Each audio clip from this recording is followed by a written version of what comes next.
Good afternoon. Thank you all for being here today for our daily briefing. I look forward to Dr. Byers giving us an update on where we are on the public health crisis that is before us, and also Director Michelle on our emergency management response. I want to remind my fellow Mississippians that we are still in the heat of this battle. We are still in the fight. What you're going to hear later is that we did not have as many cases today as we had yesterday, but we had nearly the same number of deaths. This is not good news. The fact is that we are in the middle of a very challenging time in our state. It is time for us to work together to do more good for our fellow Mississippians. It is time for you and me and every other single Mississippian to realize and recognize that this is real. This virus is deadly. It is particularly deadly amongst those that are older and those who have compromised immune systems and those who have pre-existing conditions. But it is also has transmission rates where it can be spread by those who never even know they're spreading it, by those who, quite frankly, never even know that you have it. So I am strongly encouraging everyone to continue to do all you can, to stay at home when you can. Please, when you go to the grocery store, do not take the whole family. Try to find ways to get an older sibling to babysit a younger sibling, to get someone to stay with grandmom or granddad. But we have got to continue to fight this fight. We've got to continue to step up and do even more. And trust me, I know you're tired of it. You're ready to be done with it. I'm ready to be done with it. But the fact is, it's not time for us to go back to a full normalcy. We are going to reopen more of our economy because we know we cannot keep all of this up forever. We cannot allow the curse to be worse than the disease. 200,000 Mississippians out of work.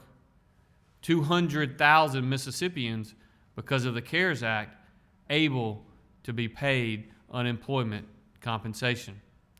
200,000 Mississippians that would much rather be at work today than to be unemployed. Small business owners are hurting. Many small businesses may not reopen.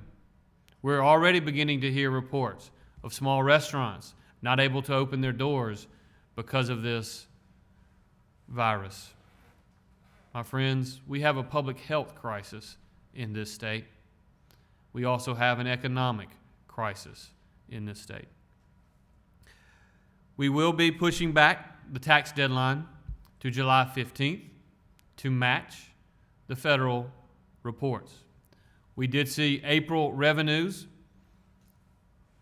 and April revenues came in at a level that was significantly less than expectations, but a large amount of that reduction was in individual income and corporate income taxes.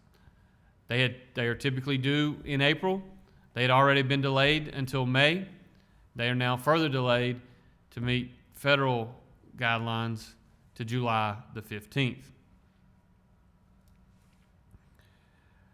As I have said many times, you are the most powerful weapon against this virus. You are the one that can keep yourself from spreading it by wearing a mask. You are the one that can keep our elderly and those most endangered by this disease from getting it by doing the right things. Let's be smart. I want to be clear. I have been receiving a ton of questions about churches. None of our orders directly affects churches. My view is that in our country, the government cannot close churches. but we continue to ask our pastors to be smart and to be safe. I know that every single one of you care about your flock. But there's not going to be some announcement coming which says church services can resume. I don't have the authority to shut them down, therefore I don't have the authority to reopen them. Mississippi is not China, but we have to continue to be vigilant in attacking this virus. I want to point something out today that I think is incredibly important. This week is Corrections Officer Appreciation Week. I want to personally thank our corrections officers for the work that they are doing. They have been doing an incredible job. An incredible job under extremely challenging circumstances.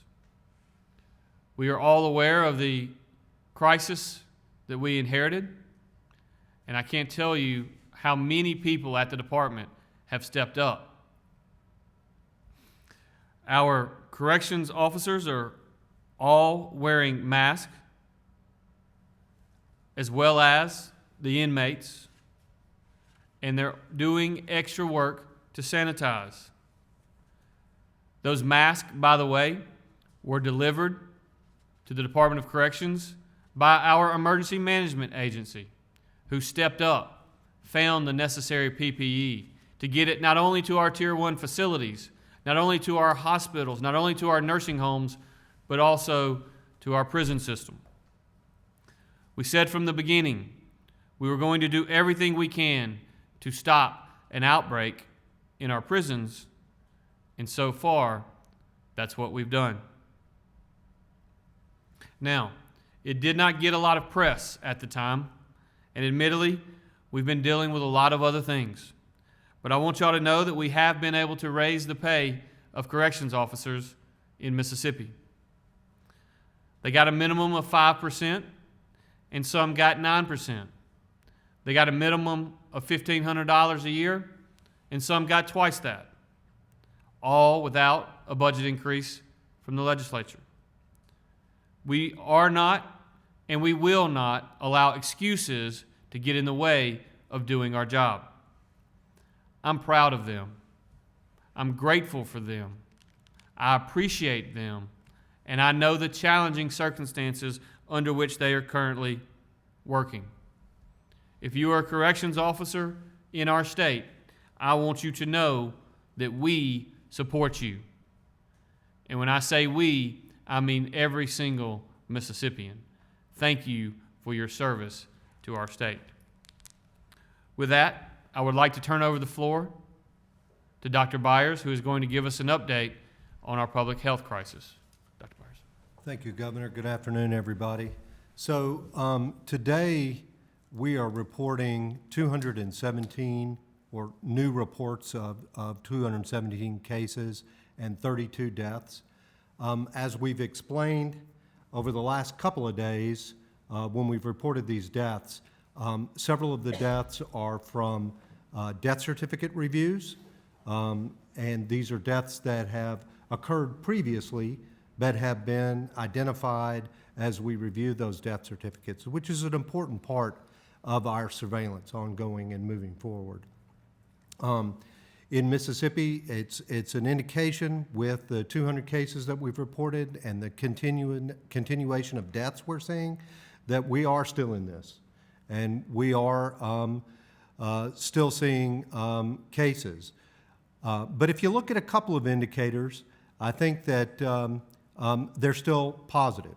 If you look at the number of hospitalizations for those individuals who have COVID, those are staying stable. If you look at the ICU for COVID patients, those are remaining stable. If you look at the individuals who have COVID who are on ventilators, that's remaining stable. We've tested more than 80,000 tests in Mississippi now. Those tests will continue to find cases, And that's a cornerstone of what we want to continue to do moving forward. It's important for us to identify those cases, to make sure that they're isolated appropriately to prevent transmission, and make sure that we identify those contacts so we can quarantine them and prevent further transmission down the road. So these are cornerstones of what we've been doing from the very beginning. We're going to continue to do this. But it's also an illustration that we all need to continue to do our part. And we know that there are some things that we can do to prevent us from transmitting it to the most vulnerable in our population. When you wear a mask, and there's lots of folks in the room wearing a mask, I walked in the room wearing a mask today, the importance of that mask is if I'm infected, that cuts down my chances of giving it to you. And that's where we take that responsibility, because for many of us who are young and healthy, I'm not really young, but for many of us, it's a relatively mild infection that folks recover from without any long-term problems, without requiring hospitalization, without deaths. But we can serve as a source of transmission for those vulnerable people that we come in contact with every day. So we still need to all be doing those measures that we know are the right things to do to protect the people around us. Wear a mask, avoid those large gatherings. Even when you're in a group of folks and you're wearing a mask, remember that 6 feet between you is still important. That can reduce the risk of transmission. And do those old-fashioned things that we've talked about for years and years and years around infectious diseases. Cover your coughs, wash your hands, use hand sanitizer. These are all the things that, regardless of where we are with the numbers of cases we're reporting today, that we need to continue to have in place, because we all want to take that responsibility to protect those folks around us. Thank you, Governor. Thank you, Dr. Byers. Director Michelle is going to give us an update from our emergency management perspective. Thank you, Governor. Just to give you another PPE update, we have shipped today was our point of distribution pods that went out to our Tier 3 facilities. That's the 82 counties of Mississippi Band of Choctaw Indians. In addition to the Tier 3 shipments, we did have 2 Tier 1 shipments that we pushed out today, one in Monroe County and one in Neshoba County. It's just important to know that we will continue to push PPE out as long as this continues to be an issue and PPE is needed in those facilities. And just to point out, we mentioned yesterday about the fine work that the men and women of the Mississippi National Guard have been doing getting this out. As of the last 26 days, they have logged over 52,000 miles. 52,000 miles over the last 26 days pushing PPE out to these facilities and getting it where it needs to be. So just very thankful for their level of teamwork and commitment in working with us through this process. Just an update on decorations. No major changes with what I briefed yesterday with regard to our federal decorations that we've got. I would, however, like to mention one talking point that was pushed out today and a reminder under the Public Assistance Disaster Grants. Houses of worship and nonprofits may now be eligible for public assistance in some cases. You can go and apply for these as an applicant at the FEMA website at www.grantee.fema.gov and apply for any type of disaster assistance that you may be available for if you fit into those categories. Again, as a reminder, this is Hurricane Preparedness Week.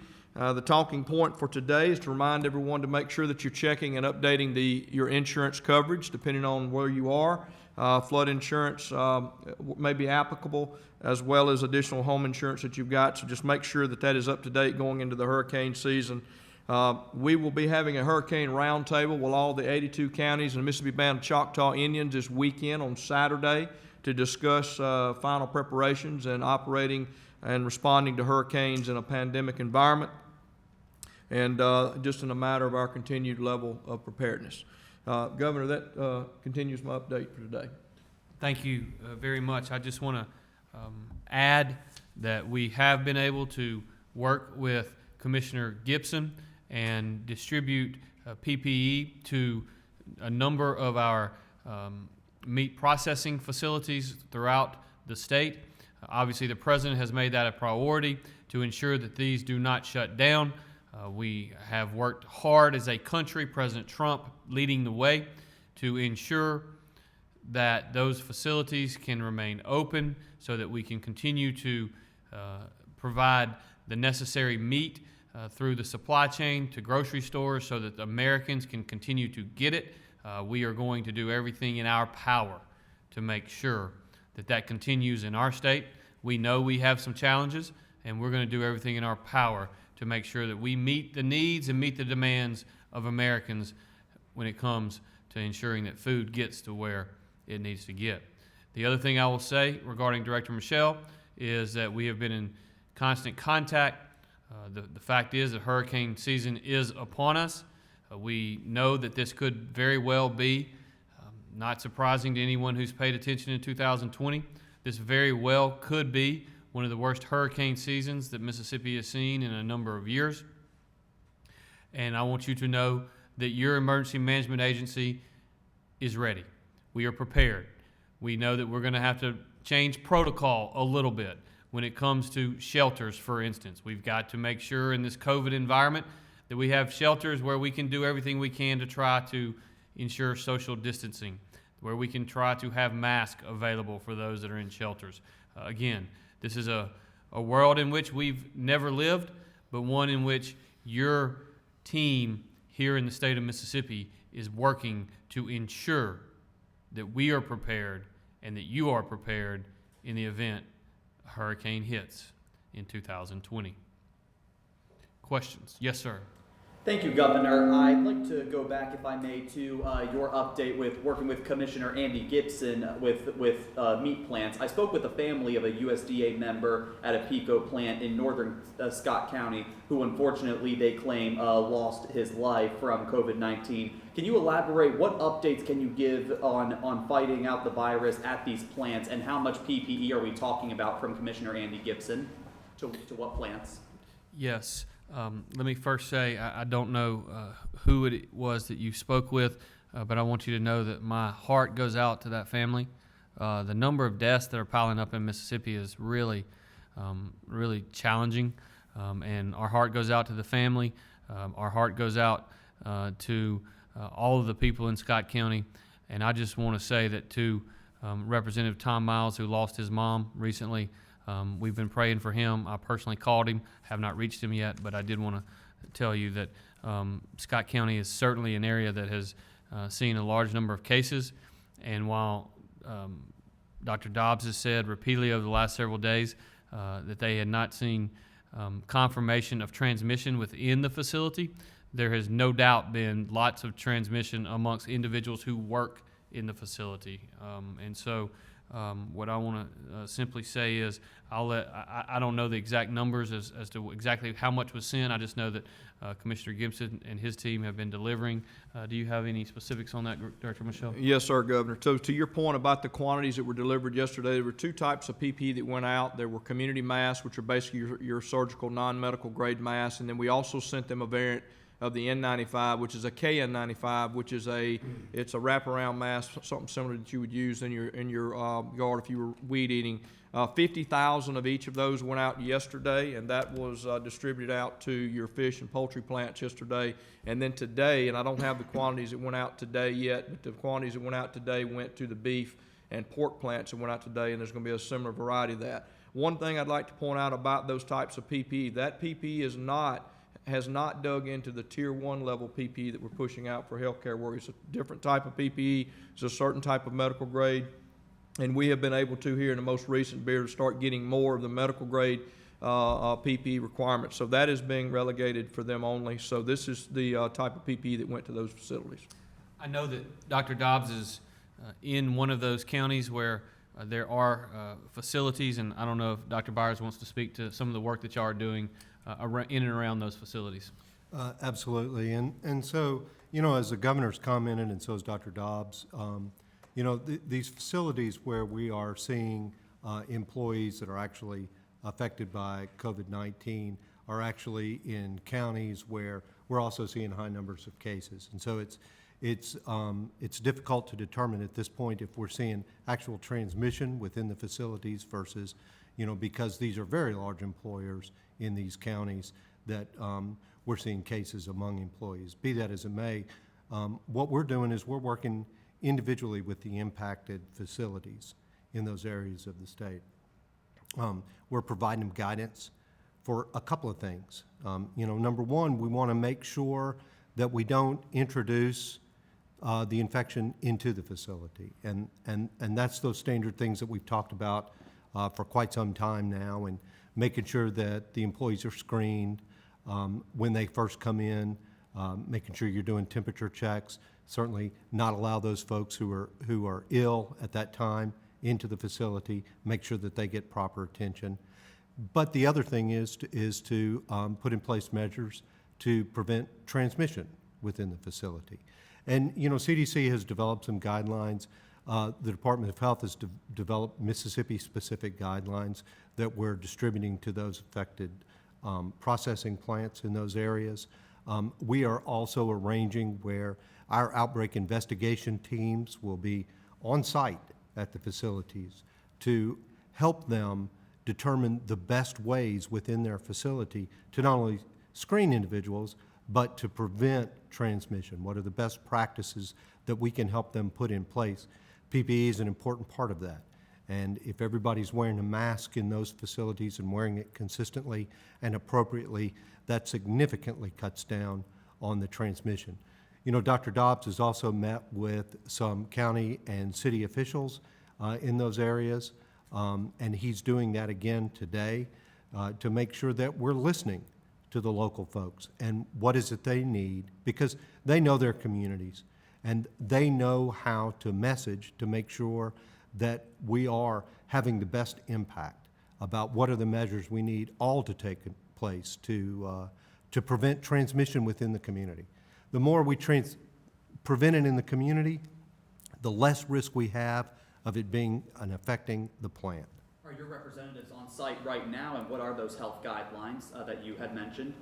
So the health guidelines are the things we just talked about, is making sure that you're screening your employees, making sure that you have flexible practices in place to allow ill employees to go home, to not let ill employees into the facility, to make sure that you're putting in place within the facility itself that sort of distancing mechanisms that can help cut down on transmission. In many of these processing plants, you have individuals lined up on a processing line. And if you can take the measure of separating them, making sure that there's 6 feet between them, making sure that there's even a barrier between them, those are things that can cut down on the risk of transmission. And so those are the kinds of guidelines that we're giving them. We are actually scheduling those on-site evaluations, and we hope that most of those are going to take place within the next 10 days or so. Courtney? Governor, we're just a few days out from the Safer at Home order expiring in its current format. Folks perhaps feeling more and more like they're getting back to normal, able to go more places, as of tomorrow, even more. What is the fine line that you walk in letting people know this is that dimmer switch you talked about, and not just rushing back to normal if that Safer at Home order is lifted or amended in some kind of way? Right. Well, thank you for the question, Courtney. And we are moving towards removing government decision-making for individuals. That does not remove individuals' responsibility to act appropriately, knowing that there is still virus in many communities throughout Mississippi. And so we want to give people the ability to open their small businesses, to rehire people. Obviously, restaurants are going to have the opportunity to open tomorrow. We're going to allow individuals to gather in groups of more than 10, but not more than 20 for Little League baseball practice, for soccer practice, things such as that. Again, when you've got coaches that understand the dangers that exist, maintaining social distancing, parents staying in their vehicles during those practices. Again, we don't think games are a good idea because you can't have two different teams of 12 or 13 playing against one another, going back and forth, and then parents lining the bleachers. That is not acceptable and not something that is allowable. But to allow these kids to have team sports and get out and at least throw the baseball around will give every single Mississippian some sort of a sense of, hey, we're moving in the right direction. And I think that's incredibly important. But we're going to continue to monitor the data. The crisis is not over. We have more work to do. We have significantly more work to do. I don't want to be having these daily press conferences in 30 days or 60 days or 90 days. But if we don't get control of the spread, that's exactly what's going to happen. Again, our goal from the beginning has been to ensure that we don't overwhelm our healthcare system, that every single Mississippian that could get better from quality care gets better from quality care. We have been very successful to this point of ensuring that. The reason we've been very successful at doing that is because of the people at the Department of Health, the people at the Emergency Management Agency, the people at local hospitals, the first responders. Quite frankly, it's the people that have been in this fight every single day since day one. That's the reason we've been able to protect the integrity of our healthcare system. And now we have got to continue to focus on that while also maintaining a serious focus on getting our economy moving again. The thing, as I look forward, and there are so many unknowns when you look at the future, but as I look to the future, the thing that I'm concerned about is not only a return in the fall of the virus, but also a second wave of economic calamity in the fall.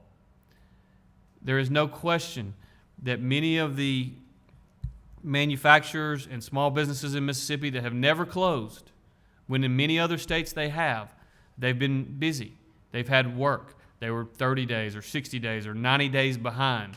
The question is, with global demand down significantly and considerably, and some saying GDP could be down in the second quarter 2% or 4% or 6 or 8%, a contraction of that magnitude could have long-term ramifications.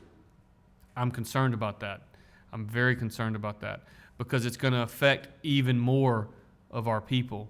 And so we have to work together to find a way to get beyond this, to put measures in place that help people now in the short run, but also that help people long-term navigate a very, very challenging economic environment. Bobby? Governor, in the document y'all that was sent out, I guess your staff had a hand in writing the requests for qualifications for the potential administrators, third-party administrators up to $1.25 billion in federal funds. It says in there that the funds are subject to legislative appropriation. So I'm just kind of, I'm No, sir, it does not. There is a standard example contract that is utilized by the department that has language in it that every other contract that has ever been done in the state, it's just a standard operating document. That would not be the contract that would be entered into if that RFQ were to be awarded. So you're saying that what was sent out was not right? It was standard. It was a standard contract that the state enters into in the RFQ process. Once the RFQ occurs, the individual entity is selected, then the negotiations begin by the procurement office at either whatever agency, in this case the Department of Finance and Administration, and whatever third-party vendor is selected. So just to be clear, you said it was not in there, but now you're saying it was in there, but it's not. It's not what's. No, sir. I said it was not in. It was in a contract, a sample contract that was standard operating contracts as an example of some of the provisions that would be included in any contract that was entered into. It was not a signed document. It was not a contract that was entered into in between the state and anyone else. And one more along those same lines, you referenced yesterday that the White House or Vice President Pence people had said that it was the governor, the intent was for the governor to administer the money. And I'm just confused because, I mean, I think everybody all along, even the legislative leadership has said that it's up to you to administer the money. What's the issues? Who's going to appropriate the money? But, I mean, everybody, you or the executive agency is going to administer the money under whatever happens. Is that not correct? My understanding was that it was said from the floor that the auditor was going to administer the money, not the executive branch, number one. Number two, and this is a very important distinction, and it's one that I think is difficult for some to comprehend. If you are a federal agency, and if you work for the White House, or if you work for the United States Department of Treasury, you do not fathom that a state would reappropriate money that has already been appropriated. This is not state money. This is federal money that has been appropriated by the United States Congress, that has been signed by the President of the United States, federal money that has been appropriated, that is to be administered by the state in accordance with guidelines set forth by the United States Department of Treasury. It is the governor's, in my opinion, there are other opinions, I understand that. It is my opinion, and that of virtually every other state in America, that the governor's job is to take this federal money, look at the guidelines that are every day changing by the U.S. Department of Treasury, and administer the money according to the guidelines they've set forth. With all due We'll respect, come back. Jennifer Kay with Bloomberg Law has a question. Good. Jennifer? Hi, thank you. Governor, my question's going back to the tax deadline extension. In March, I believe you and the Department of Revenue were saying that you couldn't do that long of an extension because the state budget or the state's fiscal year ends June 30th, and you were looking already, or you were looking at an impact of about $550 million if the deadline was extended into July. I'm assuming that the fiscal year hasn't changed, but what has that made you okay this even later extension? Well, what I would tell you is that the fact that the state deadline and the federal deadline were on different days complicated it for Mississippians. My personal view is that Mississippians across this state have enough complications that they're dealing with right now. We will figure it out working with the legislature on how to deal with the revenue for the current fiscal year and the next fiscal year. the rainy day fund, Pardon me? you have to go into the rainy day fund to. There's $550 million in the rainy day fund. If that becomes necessary, we'll work with the legislature to make that happen. It is certainly possible. Hunter Dawkins with the Gazebo Gazette has a question. Hunter? Governor, this question might be for Mr. Michelle or the health officer, but I'll let you direct which one you would like. I've had a few small bar owners on the Gulf Coast who've mentioned to me they're not necessarily certain on why the operations of restaurants can be available whenever they don't have the same amount of operations with capacity towards some of their customers, and they don't come into contact with the customers. And I just would like to hear somebody's explanation of that, if you wouldn't mind, sir. Well, the decision was made on Monday to begin a phased reopening of restaurants and bars that do serve food. We made the decision that in restaurants particularly, outdoors was something that was advisable. There's very little transmission from individual to individual as long as individuals are outside and are maintaining social distancing. For both restaurants and bars, we limited the number of individuals to 50% of capacity. We have encouraged tables to be at least 6 feet apart.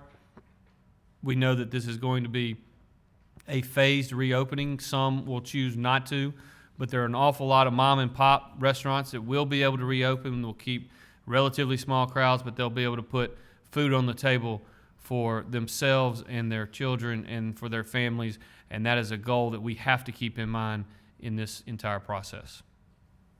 Co-Brad with the appeal has a question. Co? Hi. Yeah, hi. So my question's about testing in the prisons. You know, yesterday we talked about the low numbers of confirmed cases for inmates positive, 7 employees. You know, and in the past, Mississippi's testing strategy has been described as aggressive statewide.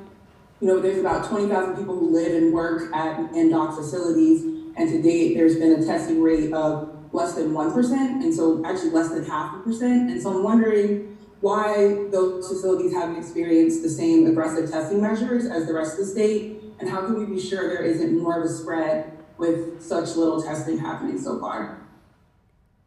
Thank you for that question. I'll give you an update.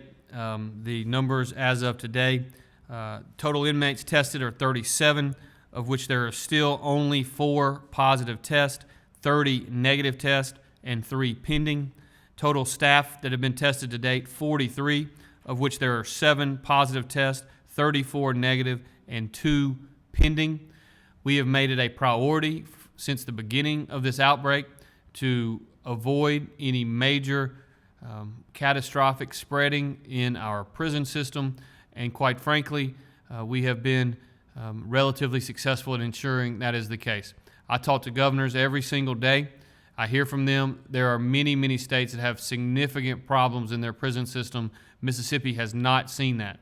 The reason we haven't seen that is much like President Trump was very, very early by cutting off travel to China. In Mississippi, we were very early in cutting off visitation in the Department of Corrections. We cut off inmate movements from one point to another. There's a lot of concern by local counties that their inmates that are typically doing work on the roads and in other areas are not allowed to do so right now. I understand where our counties are with respect to that, but that is one of the major reasons why we don't have significant outbreaks in our prison, is because we were very early in limiting inmate movement. We have had an exceptionally aggressive testing strategy statewide, but early on, that testing strategy was in large part focused on those COVID-19 patients that had symptoms, those healthcare workers, et cetera, those who were on the front lines, and those who had some symptoms, fever or some other symptom of COVID-19. As you can tell from the numbers that I have conveyed today, we haven't had large numbers of individuals in our prison system that have had symptoms, because as it is today, we don't have large number of individuals and inmates in our prison system that have the virus that have shown it. So I don't know if you want to touch on that at all or not. But And you know, as far as testing strategies go as well, you know, one of the things that we want to do is focus on those areas where we know that COVID-19 is having a significant impact. One of our strategies now is to do aggressive testing in the long-term care facilities and nursing homes where we are seeing ongoing outbreaks, in order for us to identify individuals who may be infected that we need to isolate, and identify those employees that we may need to remove from the workplace so that we can prevent further transmission. Thank you, Governor. In the past few days, you opened up, obviously feeling very passionate about not taking this lightly, and the threat is still serious. In the past few days, we've seen increases versus a few weeks ago in daily deaths. Do you feel that these loosening restrictions contribute to that? And what would be your response if we, in fact, were jumping the gun too early? Well, I obviously do not think that we are jumping the gun at all. I believe that we cannot keep people in their homes for weeks and weeks on end and months on end. We have not only challenges in our state from an economic standpoint, we have challenges from a public health standpoint, we have mental health challenges in our state. There are a lot of people who are struggling right now. There are a lot of people who are trying to figure out, do I have hope for the future. There are a lot of people who could just simply go to a park and walk around and get some sunshine, and that in and of itself would move them in a much better light. And so we have got to do some of these things. We have got to open some of the restaurants to give small business owners hope. We have got to find a way to get help to our barbers and our salon operators and those who work there. We've got to find a way to give them hope and find a way to get them open, and we are working hard every single day to do just that. Renee? Dave Elliott with WLOX has a question. Great. Dave? Thanks so much, Renee. Governor, now that more and more businesses are opening, we're seeing a rather interesting development. It seems particularly pervasive in the restaurant industry. I've had several restaurant owners tell me they've asked employees to come back. Some are choosing not to, making $835 a week in unemployment, more than they make on the job. What do you think about that philosophically, and could these workers face consequences down the road if they're able but not willing to go back to work? To Mississippians who are able but not willing to go back to work, that is going to make you ineligible ultimately for unemployment benefits. The employer is going to reach out to the Employment Security Department, and eventually you're going to become ineligible.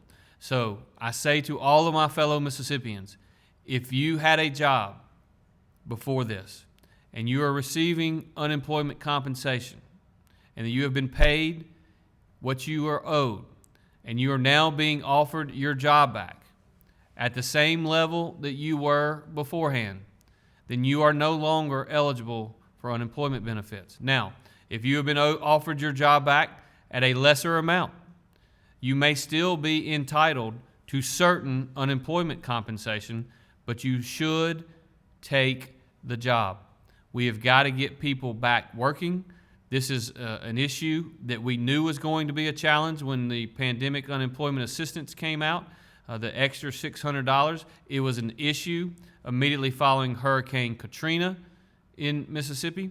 And so this is not a surprise, but I must urge all Mississippians, if you are offered your job back at a comparable level, please take it. If it is at a pay that is less than what you were making, you may still be entitled to some unemployment benefits, but not all unemployment benefits. Please take your jobs back.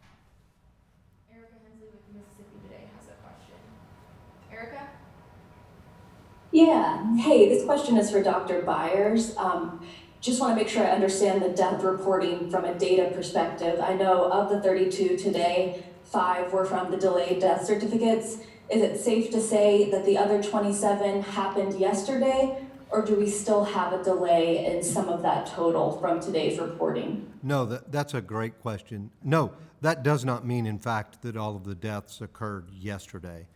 One of the things that we're going to be putting up on our website soon is actually a graph that shows you the deaths by the actual date of death. And what you'll see by that information is that although we are seeing deaths that are occurring on a daily basis, we're not seeing very large spikes in those deaths that would indicate that all of these deaths are occurring in a very short amount of time or over the course of just a couple of 3 days. And so be looking for that data. And if you remember, and I think we may have missed this on our website before, but of the deaths that we reported yesterday, an additional 14 were from death certificate data, and those had actually occurred in the week prior to the reporting. So there is a delay, but wait for that information, and I think that it'll provide some additional clarity to folks. Dave from WLOX has another question. Dave? Governor, you talked about the hair salons and the barber shops. First of all, I don't want to get ahead of you, but I think you're going to make an announcement probably this week regarding that. But you talk about this stabilization fund, that checks would be made available, and you said that could apply to other businesses as well. Could you describe what that would look like? Which agency would run it? What would be the rules of eligibility? How would it work? Sure. We have approximately 45,000 individuals that are in either a salon, either regulated by the Board of Cosmetology or regulated by the Barber Board. We have two boards. I have no idea why we have two boards. Seems to me that we should be able to combine them along with so much other boards and commissions, but nonetheless, that's a different topic for a different day. There are approximately 45,000 individuals who are regulated by those two boards. There's approximately 7,500 that are salon or barber owners. And so what I would like to see occur, and we are working towards this, obviously we've got some details to work out and some issues to work out with the Mississippi legislature that hopefully can get resolved at some point soon. But the way I envision it is direct cash infusion for individuals that are employed by barbershops, by individuals that are employed by salons. And here's the reason why. We have $1.25 billion in CARES Act money. $1.25 billion. It is to be spent specifically on things that were not budgeted in the most recent budget. If there are 45,000 total number of individuals that are regulated, and we made a $1,000 payment to them, that would cost $45 million. If we then made a $1,000 payment or $2,000 payment to the 7,500 small businesses that employ those individuals, that'd be an additional $7.5 million or to $15 million. So for less than $60 million, we could make direct payments to those individuals. It is conceptually the same thing that has been done by the federal government in the CARES Act, in the PPP program, where they told small business owners that if you keep employees on the payroll over a period of time, I believe it was 8 to 10 weeks, then you could get a loan from the SBA that could be forgivable. So in effect, that's exactly what we would do. That would be approximately $60 million. That would be approximately 5% total of the CARES Act. Those are the kind of things we ought to be looking at doing to help small business owners, particularly those, and that is one industry that has been shut down and forced by their government, not because I wanted to, not because I take any pleasure in having done so or having done it. But the government shut them down because of safety reasons, because of this virus. They are entitled to and should receive payments from that same government that shut them down. Could they get that money in the PPP loans too? The reality is that many of them either did not meet the standards to get the PPP monies, or they didn't have a fancy accountant or a fancy lawyer that could go to the bank and convince the bank to put in their application for them. There's no question. We've got great banks in Mississippi, but some of these small business owners don't have large bank accounts. They work in other areas, and so I think we certainly can talk about and figure out the details as to those who maybe received PPP loans and those who did not. That's certainly a conversation that we can have. But I can tell you the 45,000 people who are regulated by those two boards, they didn't get PPP loans because they're just individuals that are going up, cutting people's hair and doing things, other things in a area, and they're just doing it to get paid so they can keep food on their table. We as a state need to help them. We as a state need to help them. And I will tell you, the people of this state know me. They know that I am not one that's going to sit here and argue for direct cash payments to individuals, particularly those who have not been working. But these individuals have not been working because their government shut them down and said you cannot work. We as a state need to move swiftly, quickly, and get money in their hands because they are hurting. And they're hurting because of actions of their government. Because from a public health standpoint, and this is not just my opinion, this has been stated repeatedly from our national health experts, Dr. Fauci and Dr. Birx, to our incredible team at the state with Dr. Byers and Dr. Dobbs. It just hasn't been safe for them to be operating, and therefore we should make up some. We'll never make up all. We should make up some of their heartbreak and their losses, and I want to make sure that happens as soon as possible. Yes, sir. Thank you, Governor. Go ahead. Was it? Oh, thanks. I wanted to ask, as we keep moving forward, would you support mayors or county supervisors if they deem their own communities still a hotspot and want to keep a little more stricter guidelines in place, or would this be a sort of a one-size-fits-all eventually under you? My order, eventually it will be one size fits all, but my order today, and I would anticipate my order going forward, will continue to allow for local governmental entities to place stricter guidelines, again, as long as they do not directly conflict with state guidelines. Emily from AP has a question. Emily? Hey, Governor, I have two questions that are not really related to each other, but I'm going to go ahead and ask them both and then step away. One is the legislature is returning tomorrow to try to deal with some help for small businesses. What discussions, if any, have you had with legislative leaders about what they're going to be proposing? The second question is on the issue of prisons. Given the difficulty of social distancing within prisons, has there been any consideration by you or by the Department of Corrections of releasing some inmates who are either older or frail in some way, or are close to the end of their sentences and don't pose any obvious threat to society? As governor of the state of Mississippi, I have no intention of letting prisoners out prior to them serving their sentence. We have a parole board. If they meet the qualifications of parole, then they certainly have that potential process to get out of prison. Unlike many other states, I do not believe we ought to use the excuse of a pandemic to change our sentencing structure in our criminal justice system. Now, again, we do have a parole system. I have been a strong proponent of criminal justice reform, and I will continue to be where it makes sense. With respect to your first question, we have had many conversations with legislators over the last many days and weeks.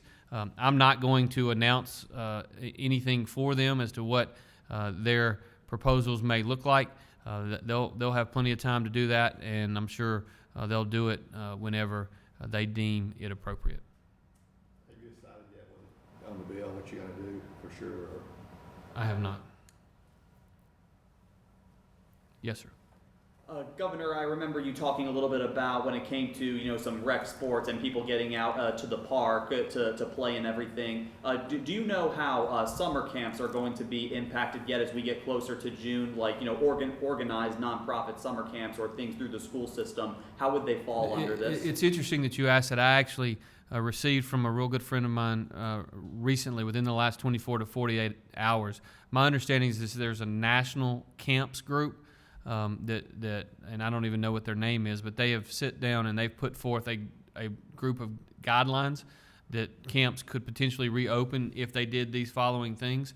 I have not had an opportunity to look at those. I've kind of been chasing some other alligators the last 48 hours or so, but I have every intention of doing so very soon, because we need to give these camp operators some idea of what camp may look like, because obviously there's opportunities there. There are a lot of college kids that typically earn money over the summer in these kind of camps, and I do believe that there is a way for them to do camps that are safe, but there's got to be strict guidelines, and we'll work with the Department of Health on those as well. So, thank you all.